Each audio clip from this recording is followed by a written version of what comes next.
शब्द माया जग उपतानी, शब्द केर पसारा। कहे कबीर जह शब्द होत है, तवन भेद है न्यारा। शब्द की भक्ति करने के लिए शब्द को जानना बहुत जरूरी है कि शब्द है क्या। हमें गुरु ने नाम दिया है, इसीलिए हम गुरु को ही शब्द मान लेते हैं और इसीलिए हम गुरु की पूजा करनी शुरू कर देते हैं। आप समझ रहे हैं ना, हम लोग क्या कर रहे हैं? हम लोग गुरु की पूजा कर रहे हैं।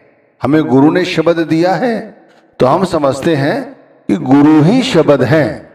इसीलिए हमने घरों में गुरु की फोटो लगाई हुई है, दुकानों में गुरु की फोटो लगाई हुई है, ऑफिस में गुरु की फोटो लगाई हुई है, आरती करते हैं, जोत वंदना करते हैं। बहुत से लोग तो गुरु की फोटो को हार भी चढ़ाते हैं। आपने अनुभव भी किया होगा कि यदि गुरु से बात करने का, प्रश्न पूछने का अवसर मिल जाए तो लोग कैसे प्रश्न करते हैं कि गुरुजी आप मेरी जगह भजन बंदगी कर लीजिए, गुरुजी आप मुझे 84 से मुक्ति दिला दीजिए। तो भाई ये हम क्या कर रहे हैं, समझने की कोशिश करो। हम क्या कर रहे हैं? हमें शब्द साधना करनी है तो पहले शब्द को जानना होगा कि शब्द क्या है, फिर हम साधना करें तो सही होगा। अभी जो हम शब्द की साधना कर रहे हैं वो तो गुरु भक्ति कर रहे हैं, गुरु को परमात्मा की तरह पूज रहे हैं, अच्छी बात है, लेकिन जो मूल तत्व है वो जानना भी अधिक जरूरी है। अब जैसे जैसे हम शब्द की भक्ति करते हैं या शब्द साधना करते हैं, तैसे तैसे हम शब्द में रमते जाते हैं। यानी ये कहा जाए कि शब्द हमारे हृदय में बसता जाता है तो ये सच होगा। हमें ये चाहिए कि हम संतों महात्माओं की संगति में रहें या गुरु के भाड़े में रहें और सदा नाम का, शब्द का श्रवण करते रहें, यानी कि चिंतन करते रहें। अब ये करने से हमारी भक्ति बढ़ेगी, अब ये करने से हमें आत्म ज्ञान होगा। देखो गुरु कहते हैं शब्द ही परमेश्वर है, तो शब्द से बढ़कर संसार में दूसरा कोई नहीं है। कि शब्द ही कारणों का कारण है। इसीलिए वे हमें समझाते हैं कि समस्त भक्तियों का त्याग करके शब्द की भक्ति करो। इस कलयुग में शब्द की भक्ति ही सर्वश्रेष्ठ मानी गई है। अब इसे और बारीकी से समझो कि हमारे गुरु भी हमारी तरह ही साधारण मनुष्य रूप में हैं। वे भी नाम जपते हैं, यानी वे भी शब्द की साधना करते हैं और स्वयं यदि कहते हैं महापुरुष भी इस धरती पर मनुष्य रूप लेते हैं तब भी वो भी स्वयं शब्द साधना करते हैं। तो मैं आप लोगों से कहूँगा ये बात समझ लो कि शब्द को जानने के लिए बुद्धि की आवश्यकता नहीं है, क्योंकि बुद्धि द्वारा यदि शब्द को जानने की कोशिश की तो कभी नहीं जान पाओगे। इसी तरह गुरु की पूजा करते रहोगे और फिर से इसी 84 का हिस्सा बनोगे। भाई आप समझ रहे हैं मैं क्या कहना चाहता हूँ? कबीर साहिब हुए, तुलसी साहिब हुए, सहजोबाई हुई, मीराबाई हुई, सूरदास हुए, अन्य संत महात्मा, ये सभी लोगों ने शब्द की भक्ति की है, शब्द की, गुरु भक्ति नहीं की है। गुरु को परमेश्वर का दर्जा दिया है, ये बिल्कुल सच है, लेकिन उन्हीं की अर्चना वंदना करने लग गए, ऐसा किसी ने नहीं किया। हम लोग गलत रास्ते पर हैं, हमें जो मूल तत्व है वो समझ नहीं आ रहा है। इसीलिए कहते हैं शब्द को जानो, शब्द जानोगे तभी तो शब्द की भक्ति कर पाओगे। मत मानना, इस तरह की भक्ति केवल मूर्खता ही दर्शाती है और कुछ नहीं। अब हम लोग क्या करते हैं, हम अंदर तो जो कुछ हो रहा है वो नहीं समझते और जो कुछ बाहर हो रहा है उसको सच समझने लगते हैं। कहा है कबीर साहिब ने, सुनता नहीं धुन की खबर, अनहद का बाजा बाजता, रसमंद मंदर बाजता, बाहर सुने तो क्या हुआ। तो ये जो अनहद का बाजा है वो हमारे अंदर में बज रहा है, हम उसे सुनने की कोशिश नहीं कर रहे हैं। अब ये अनहद का जो संगीत है इसी को शब्द धुन कहते हैं, ये धुन का संगीत है। और भाई ये संगीत हर मनुष्य के अंदर हो रहा है, रसमंद मंदर बाजता, बाहर सुने तो क्या हुआ। हम बाहर इसे सुनने की कोशिश करते हैं, तो असली गुरु कौन हुआ? शब्द। और वो अंदर जाकर ही लखा जा सकता है, बाहर नहीं। बाहर जो गुरु हैं वो हमें उसी शब्द के साथ जोड़ने के लिए इतनी मेहनत मशक्कत कर रहे हैं और कुछ नहीं कर रहे हैं। अगर कोई ये सोचे बैठा है कि वो हमें सत्संग सुना रहे हैं इसलिए कि हम उनके पास जाएं, उनकी भक्ति करें, नहीं भाई।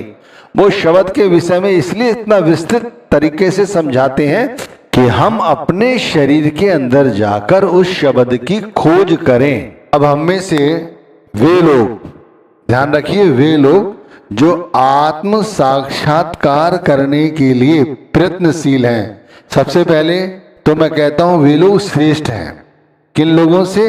उन लोगों से जो केवल गुरु भक्ति पर ही अटक के रह गए हैं, उनसे वे लोग अत्यधिक श्रेष्ठ हैं, क्योंकि ये सच का उनके अंदर कीड़ा या कहें बीज पनप चुका है।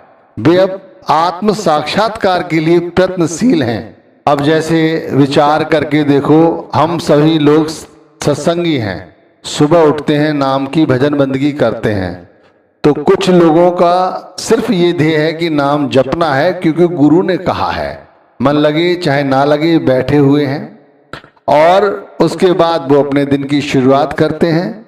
कुछ लोग जो नाम नहीं जप पाते हैं वो चलते फिरते नाम जप लेते हैं, या घर से निकले फोटो के आगे उन्होंने हाथ जोड़ लिया और शाम भी इसी तरह थोड़ा बहुत कुछ कर लिया। एक तरफ ये लोग हो गए, और एक तरफ वे हैं जो उठे, उनका सिर्फ मकसद ये है कि मैं आत्म साक्षात्कार करने का प्रयत्न करूं, जितना अधिक बैठ सकूं बैठूं, ध्यान में, सुमिरन में, भजन में।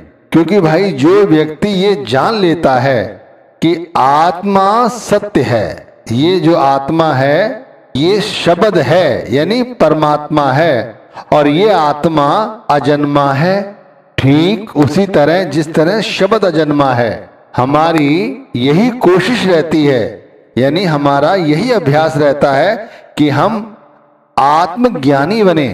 अब जिसे आत्म ज्ञान हो जाता है वही तो शब्द का ज्ञान कर सकता है, वो जान सकता है।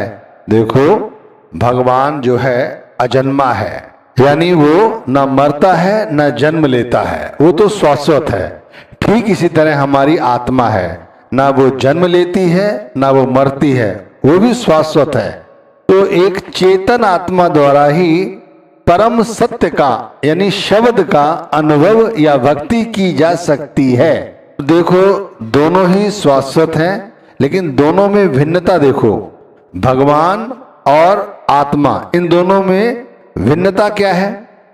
आत्मा जो है वो भौतिक पदार्थों के वश में होती है, यानी कि भौतिक पदार्थों का अनुसरण करती है, इसीलिए वो यहाँ तरह तरह के वस्त्र धारण करती है और फिर यहाँ से मुक्त हो जाती है। फिर वो दोबारा किसी योनि में आती है, फिर जन्म लेने के परांत इसी तरह भोगती है, फिर मर जाती है। शाश्वत है आत्मा, लेकिन किस तरह वस्त्र बदल रही है आप देखो।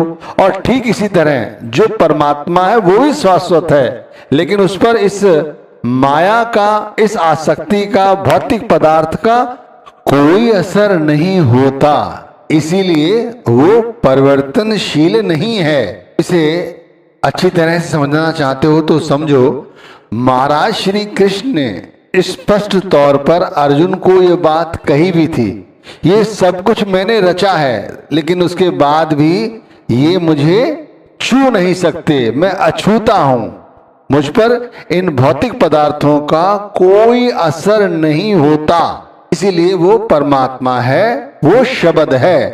एक बात गांठ बांध लो और समझ लो कि जो शब्द है ये समस्त ब्रह्मांड और समस्त लोकों का परम स्वामी है। अब ये इस तरह से समझें कि वे सृष्टि से पहले ही थे और सृष्टि बनाई तब भी वे थे, और आज जब सृष्टि चल रही है तब भी वे हैं, और इसके बाद भी वो होंगे, यानी ये शब्द तब भी होगा। इसीलिए शब्द को अजन्मा कहा जाता है। नित्य कहा जाता है, शाश्वत कहा जाता है, चेतन कहा जाता है। और इसीलिए समस्त महापुरुष, या ये कहा जाए कि समस्त देवी देवता भी इस शब्द की शरणागत हैं। तो कोई बड़ी बात नहीं है भाई, और हम इस शब्द को इतना छोटा दर्जा दे रहे हैं।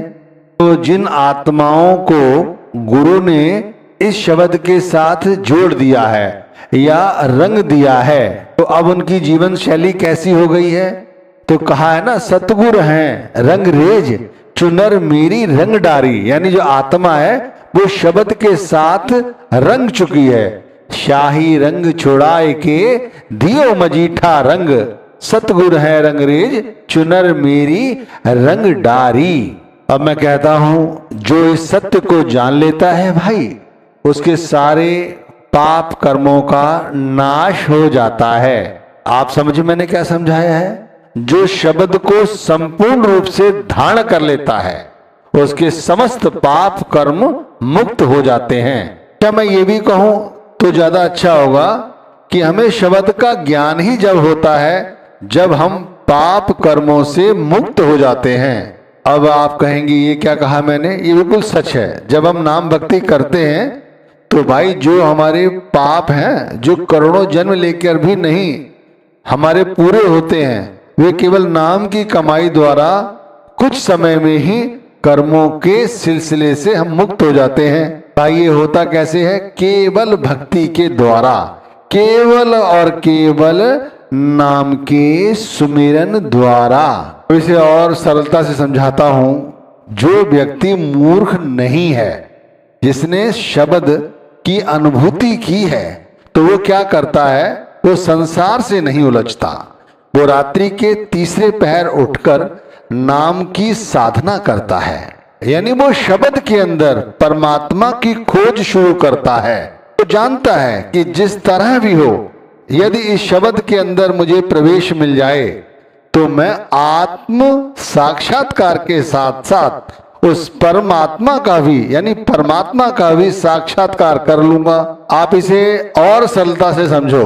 जैसे हम राम राम जपते हैं या कृष्ण नाम जपते हैं, जो लोग राम को दशरथ पुत्र राम की तरह जपते हैं और उनकी लीलाओं का श्रवण करते हैं, तो वो वहीं तक सीमित रहेंगे। इसी तरह जो कृष्ण को वासुदेव पुत्र मानकर उनकी लीलाओं का श्रवण करते, तो वो भी वहीं तक रहेंगे। और जो सृष्टि के समस्त कण कण में उस शब्द को कृष्ण और राम समझेंगे, वो वहां तक पहुंचेंगे जहां तक वो पहुंचाना चाह रहे हैं। आपने विराट रूप का प्रसंग देखा होगा। उसमें महाराज श्री कृष्ण ने शब्द का एक विस्तृत रूप अर्जुन के सामने प्रस्तुत किया। मैं कह रहा हूं समझने की कोशिश करना। शब्द का विस्तृत रूप प्रकट किया। उसमें वो दिखाते हैं हमारी किस तरह से हम जन्म लेते हैं, किस तरह से हम पलते हैं, बढ़ते हैं, फिर किस तरह से हम मृत्यु का ग्रास बन रहे हैं। कैसे?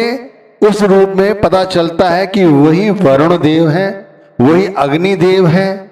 किस तरह से समस्त सृष्टि उनमें ही समाहित है। तो भाई ये सिर्फ शब्द की चर्चा की जा रही है। अब इसे ऐसे समझो कि गुरु भगवान के प्रतिनिधि हैं, इसीलिए जो गुरु की आज्ञा है वो ही परमेश्वर की आज्ञा है। अब जो गुरु का आदेश है उसी पे चलते हुए जो हम कर्म करते हैं, वो कर्म हमें कभी दूषित नहीं करते। इसीलिए हमें इंद्रियों के व्यर्थ के भोगों से बचना चाहिए। अब इंद्रियों की जो समुचित मांग है, क्या हम उसे पूरी कर सकते हैं? कभी पूरी नहीं कर सकते। इसी तरह हमारा मन भी अनावश्यक मांगे करता रहता है। तो ये दोनों मिलकर हमें चिंतन नहीं करने देते और ये परमार्थ में सबसे बड़े शत्रु हैं हमारे। और इन्हीं इच्छाओं के चक्कर में हमें जन्म पे जन्म लेने होते हैं और हमें मुक्ति प्राप्त नहीं होती। लेकिन यदि हमें शब्द का ज्ञान हो जाए तो फिर हम इस 84 से मुक्ति प्राप्त कर सकते हैं। मूल सत्य क्या है? वो है शब्द। शब्द की भक्ति करो, जैसे बताया गया है वैसे करो।